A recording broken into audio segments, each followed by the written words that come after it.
Hi friends, வணக்கம். எல்லோரும் சாப்பிட்டீங்களா? 12 சாப்பிட்ருப்பீங்கன்னு நினைக்கிறேன்.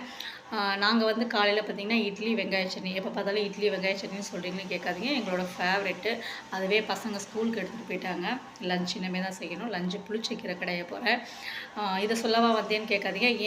எதுக்காக நான் வீடியோ போட்டேன்னா, காலைல எங்கள் பையன் வந்து ஷூ போட போனாங்களா, இவ்வளோ பெரிய பூரா இருந்தது. அவன் தட்டிட்டு தான் போடுவான். நான் அதை சொல்லி கொடுத்துருக்குறேன். நான் இதை வந்து ஆல்ரெடி காலையிலே நான் க்ளீன் பண்ணி வச்சுருந்தேன். இருந்தாலும் அவன் தட்டிட்டு போட்டிருக்கான். அதில் இவ்வளோ பெருசு இருந்துச்சு. ஸோ நான் என்ன சொல்ல வரேன், நம்ம வந்து உள்ளே 1008 வேலை பார்த்துக்கிட்டு தான் இருப்போம். பசங்களை போய் தம்பி ஷூவை போடுங்க அப்படின்னு சொல்லிட்டு நம்ம பாட்டில் இருப்போம். ஆனால் அவங்க தட்டிட்டு போடலன்னு வச்சுங்க சிரமம். அதனால் இதெல்லாம் சின்ன சின்னதெல்லாம் சொல்லி கொடுங்க. இது வந்து 2-3 இடத்துல நான் கேள்விப்பட்டிருக்கேன். என் ஃப்ரெண்டு இதிலே சொல்லியிருக்காங்க. அதனால் உங்கள்கிட்ட ஷேர் பண்ணணும்னு நினச்சி. கண்டிப்பாக இது லைக்குக்காக இல்லை, ஒரு மெசேஜ், ஒரு அம்மாக்களுக்கு சொல்கிற ஒரு இது. அதனால் ஓகே, அவ்வளோதான். தேங்க்யூ.